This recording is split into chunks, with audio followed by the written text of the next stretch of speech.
Hello everyone, Lucky here, and today I'm going to be bringing you guys my Week 1 team builder and battle for the UPL Season 10. Now this is a brand new season. We have high hopes going into the season as I have with any other season, but we have a really tough opponent Week 1 in ASDF, and he's known to be a very good battler, so we have our work cut out for us. It's exciting to be using a new team. If you guys haven't checked out my draft analysis, I will link it in the description. With that being said, I will now get into the team builder portion of the video. So getting into team builder, for those of you who have seen my WPF videos, this is the format I used for them for team builders, and it's kind of the format I'm going to be using going forward for these battles as well. I may change it up at some point if I come up with something else that I think is kind of a unique twist I could put on it, kind of similar to what I did with the draft analysis. But for now, this is the lineup or what I'm going to be going with for the season. So every week you'll see my team on the left over there, which that won't change except for maybe a couple free agent transactions with the record, and then my opponent will be on the right there with their team and their current record. As you can see, since it's week 1, we're both 0-0 at a +0 differential. So, my opponent has a team of Mega Garchomp, Mew, Aegislash, Galarian Zapdos, Rotom Heat, Greninja, Aerodactyl, Miltank, Alomomola, Granbull, and Violet Plume. And so his team is interesting because it has a lot of power and a lot of bulk. So offensive threats, he has a ton. Mew, because it's setting up, you never know what it's going to do. Could run like a Dragon Dance set, it could run Nasty Plot, it could run Calm Mind, it's got stored power now. So offensively, there's a ton of options. Obviously has great coverage. And yeah, so next is Galarian Zapdos. That thing hits really hard, and fighting and flying is a really good stab. Um, Greninja is a pretty big offensive threat for my team specifically. It doesn't hit the hardest, but it is fast and it outspeeds a lot of the team. So anything that can outspeed Tornadus T is always a threat. And then, even though I have a Weavile to offensively check it, defensively, Mega Garchomp could be a pain to switch into. So defensive pains to deal with. I have Mew again. You never know what set it's going to run, and so Mew is always just a pain. I joke around that you don't prep for Mew, Mew preps for you. So yeah, Mew's a pain. And then I have Granbull and Miltank. I don't think he's bringing both, but one of those two is probably coming to help deal with the Weavile. So I need to be able to find a way to deal with that. And then also the Alomomola, just because Regenerator, I mean, I have 3 of them, so I know Regenerator can be a pain to break, and it's just really bulky and can wish up the rest of his team. So what do I expect him to bring this week? What I'm pretty sure is coming is the Mew is almost certainly coming. It can do anything you want. It's probably coming every week unless you have a ton of dark types. And yeah, Aegislash I think is coming because I don't have the best ghost switch-ins. Weavile's pretty frail, and I'm not going to switch it in because Iron Head can hit it hard, so that's coming. Galarian Zapdos I think is probably coming because it's just so, like I said, its dual stab is good against my team. And it just hits really hard, and it's just a good mon all the way around. And then Greninja I think is coming because it's his one mon that outspeeds Tornadus T that does well against a lot of the other team. Like Aerodactyl does outspeed also, but considering it's weak to both of my main forms of strong priority, I don't think it's coming.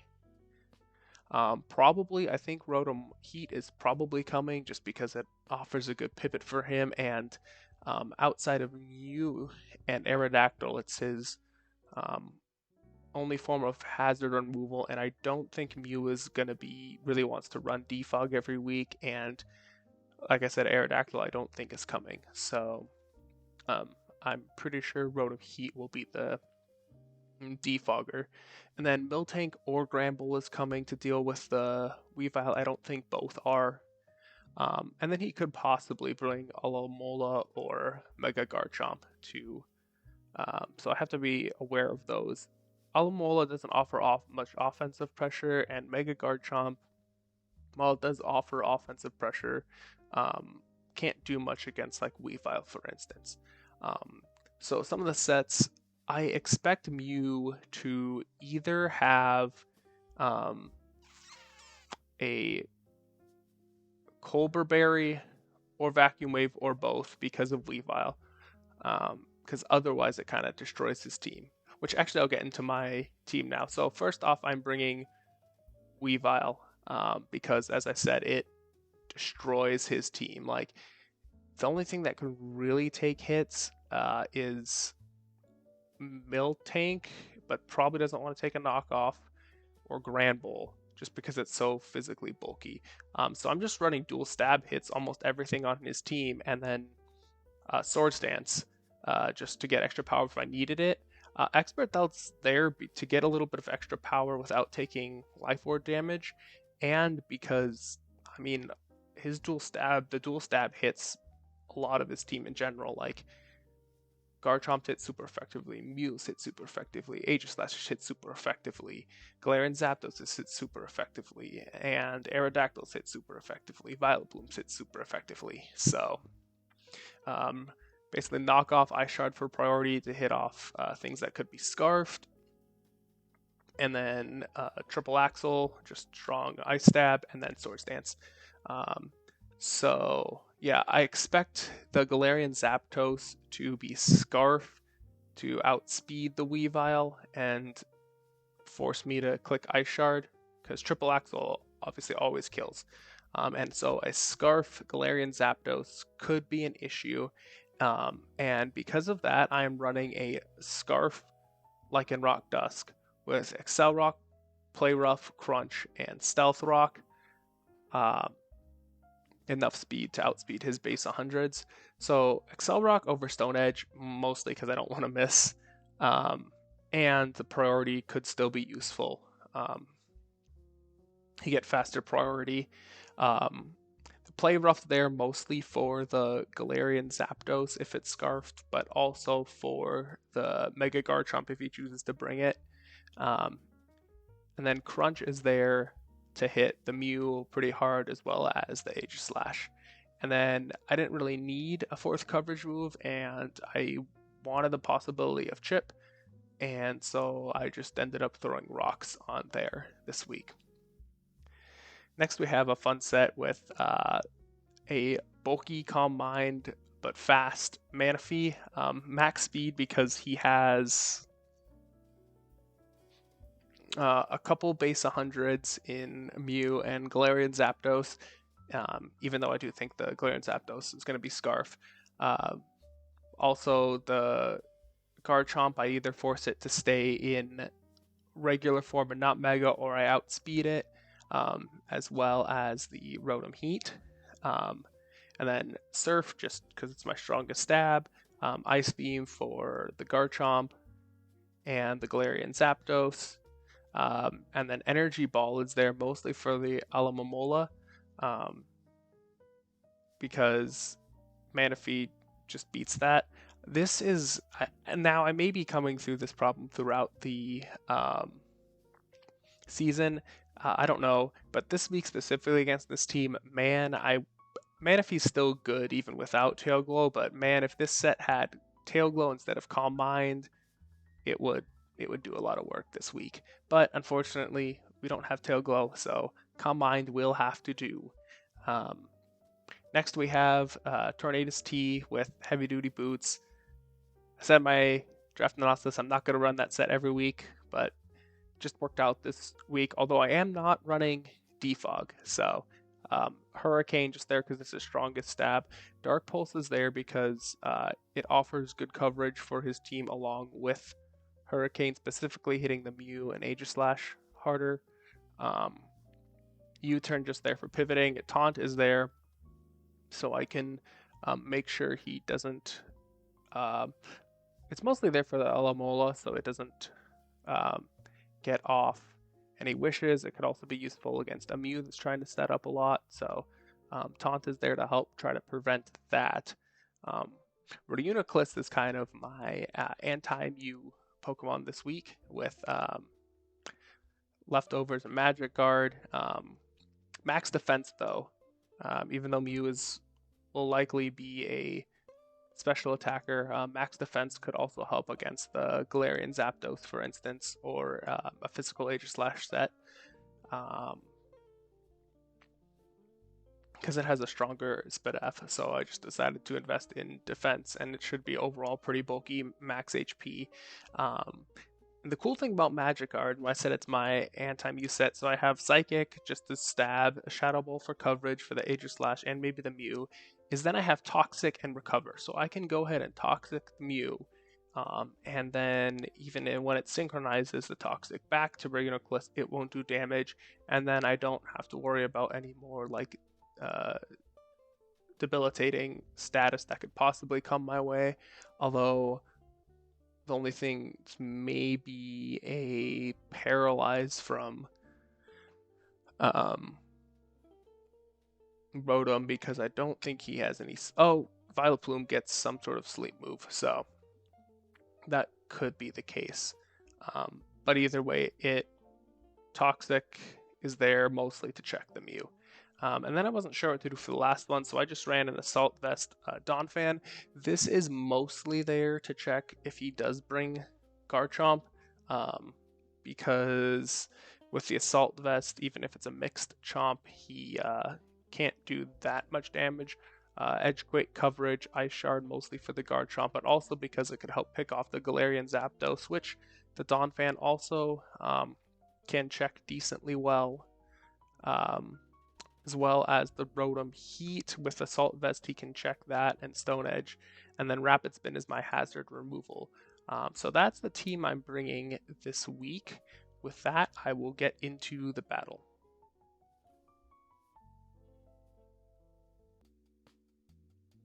Alright, jumping into the battle for this week. As you can see, he brought pretty much the 6 I was mostly expecting to bring. He brought all 4 I thought for sure were coming, and he brought the Rotom Heat, and the Gramble was probably his Weavile check of choice. So what I'm seeing is Weavile does potentially pose a problem to this team, so I need to keep it around and make sure it stays healthy. As I said, I think that Mew is probably either has Vacuum Wave or Colbur Berry, or both. But I'm going to go ahead and lead with Tornadus T here. Just because if he leads the Mew, I could taunt it, make sure it doesn't get off to any shenanigans. It outspeeds most everything else, bar a Choice Scarf Galarian Zapdos, in which I'll know it's Scarf. And even an Ice Beam from a Choice Specs Greninja, if he chooses to lead it, won't kill me, and I can pivot out and get momentum. So I go ahead and lead the Tornadus T as he does lead the Greninja. Like I said, I am sure that without a crit, even a Specs Ice Beam can't take out Tornadus T from full. I guess it could if it's Modest, but he wouldn't. I don't think he would run Modest and risk not outspeeding Tornadus. I could go hard into Manaphy, because Manaphy's a pretty good switch in. But if he decides to U-turn, then I get the momentum. And since I know it can live, and a Regenerator is such a wonderful ability, especially with Tornadus T, when you can get that U-turn out, is that even if I take a decent chunk here, I can regen it off, and I'm faster than mostly anything else, so can continue to regen off throughout the game, even if I take a pretty big hit for no cost. So I'm just going to click the U-turn here. as he does go to the Ice Beam, and that does a ton. From that damage, I know he's Specs, and that's actually a max roll Specs Ice Beam, or a mid roll Modest, but I'm pretty sure he's Timid. Yeah. So here I am got a really free switch into Manaphy, and I am just going to set up a Calm Mind. This is why I said, man, if I had Tail Glow, that would be so useful, because I'm just going to go ahead and click Surf for damage. That doesn't do a lot as he sets up a Calm Mind. If I had a Tail Glow up, that would be nice, but again, no Tail Glow this gen, so Manaphy is not quite as much of a threat as it used to be. Although I wouldn't have been able to make a solid team around it if it had Tail Glow. So, you know, win some, lose some. So here, as I see that Mew is also Calm Mind, I'm like, it's going to beat my Manaphy. Probably has recovery of some sort. I'm just going to go ahead and get out of here, get into Reuniclus, which I don't think Mew can really do much to it. So I go into Reuniclus here as he keeps setting up Calm Minds. So he sets this third one up here. I'm going to go ahead and click Toxic. As I hit, it's Toxic. The Synchronize comes off. And as I said, I am Magic Guard this week, not Regenerator. And so I don't take any damage here. It's just kind of like, okay, pick your sack. And I decided I don't need Donphan that much. Mew not being, or being the setup set means he doesn't have rocks. So I won't need it to remove hazards. And yeah, nothing else that really came to check is here. Maybe the Galarian Zap, but I should be able to check that decently offensively. So I'm just going to go ahead and sack Donphan off here, get some more toxic damage off on the Mew. Just a little chip. That does almost nothing, but gets a little chip. And he gets down low. So here I go into the Weavile. Now, here I am going to double out into the Reuniclus, scouting if he has the Vacuum Wave, because I am guessing that is what he would bring. So I'm going to double out into the Reuniclus here as he switches out into Granbull, which makes me think that he probably doesn't have the Vacuum Wave unless he's baiting me. And so here I know he's going to go for the Heal Bell. I'm just going to click Psychic, get some damage off, as that is what he does. And I go for the Psychic, do a decent chunk, and get the SPDF drop, which is nice because now I can just click Shadow Ball, predicting the Aegislash to come in. I may have done that anyways because I don't think he would stay in, but he's definitely not staying in with this SPDF drop. So I'm going to click Shadow Ball and hit the Aegislash. So here I know because I'm max defensive that he shouldn't be able to kill me, and I can't risk him setting up. And so I'm just going to click another Shadow Ball as he does, click a Swords Dance, and I get him really low. Here again, it's kind of pick your sack, and as I'm seeing it, unfortunately, Torn doesn't offer that much left to the team. It has its pivoting, but I need Manaphy to possibly switch into the Greninja. Reuniclus is still useful from full, and Weavile especially is really useful, and I want the priority and Scarf on Lycanroc. So unfortunately, Torn is the least useful. He's going to have to go down here as Torn dies to the Shadow Claw. So here I switch into the Weavile, and I just click Knock Off. As I knock off the boots from Rotom Heat here, even though I predict him going for a Volt Switch, I can't risk losing Weavile. Weavile, as I've said earlier, just completely goes in on his team. And so I'm going to switch out and switch into the Reuniclus. So he does Volt Switch out and goes into the Aegislash. So here, I know that I can take a Shadow Claw from full. So I'm hoping he sets up. If he does set up, then I can kill it and still be pretty full. If not, then that is a threat out of the way. And at this point, Reuniclus is also looking to be less valuable than the last three. So he does attack. I do chew that Shadow Ball decently well.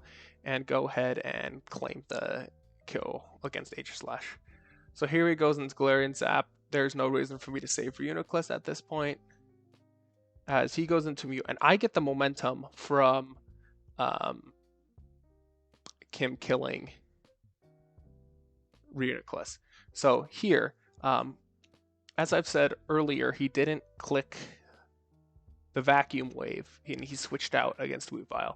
So, predicting him to switch out again, I am going to click Swords Dance here, as he does switch out, and now I'm pretty positive he doesn't have Vacuum Wave. So Swords Dance +2 kills the Rotom as he switches into Granbull here. Now here I'm thinking a little bit, do I take the risk of hitting the triple axle? I need to hit all three. Because if I do that, I'm pretty good position for game right here. Or do I switch out? Ultimately, I decide to hit the triple axle. Has hit once, twice, and does hit 3 times. We take out the Granbull. That's huge. Here he goes into Galarian Zapdos. Now, the Granbull play was good because at +2, Ice Shard kills. At +1, Ice Shard does not kill. I think that Galarian Zapdos is Scarf. I could live a U-turn, but I can't risk it. That Mew I know is stored power. I know I need to keep my Weavile around for the Mew. So I'm going to go into a Manaphy, who is max HP, has the decent amount of bulk, as he clicks Close Combat, and that is a max, if not close to max roll, from Galarian Zapdos, from a Scarf Galarian Zapdos. Luckily I have leftovers, and I'm like, well, whatever, just let it go down. But I live. That was on the lower end of the roll, and so I'm able to kill with Ice Beam. The calcs did say that it was a 25% chance that Galarian Zapdos can 2-hit KO, so that was a roll heavily in my favor, or both of those were heavily in my favor to live, and that is somewhat big. I don't know if it mattered in the grand scheme of things, because after Weavile did its damage knocking out Granbull and Rotom Heat, even if Galarian Zapdos had knocked out Manaphy here, I would just come into Weavile and be able to click Ice Shard, which at -2 would kill, and if he switches out, I would 2-hit KO with the Greninja would probably get 2-hit KO'd by Ice Shard plus knockoff, or Mew would get 2-hit KO'd by that as well. So, but I do live here. Goes into the Mew. Here I'm not messing around. I'm just going to the Weavile as he sets up one Calm Mind. Here I'm just clicking a knockoff, because knockoff into a it would kill the Mew, and a knockoff into the Greninja would also kill. But he does have the Vacuum Wave, so he did a really good job baiting me out there. But luckily I live, and I would have lived 100% of the time. He needed to get up to +2. So I'm very glad that I ended up switching into the Weavile when I did. Had he clicked Vacuum Wave twice, he may have had a chance. But lucky he tried to set up first. And so I'm able to take out the Mew here with a knockoff. And then here, I know I have the game as long as I just click Ice Shard. I see he clicks Water Shuriken. And then I'm Scarf, so I have a faster Excel Rock. And we go ahead and pick up the 2-0 victory. So that was a great, well-fought, close game. There were a couple of really clutch plays in there that helped us come away with a victory, and very happy coming off with the 2-0 victory to start the season off with a win. It's always nice to start 1-0. So good game to ASDF. The rematch, because he's my division, will also be a tough fought battle, and I will be looking forward to playing you again.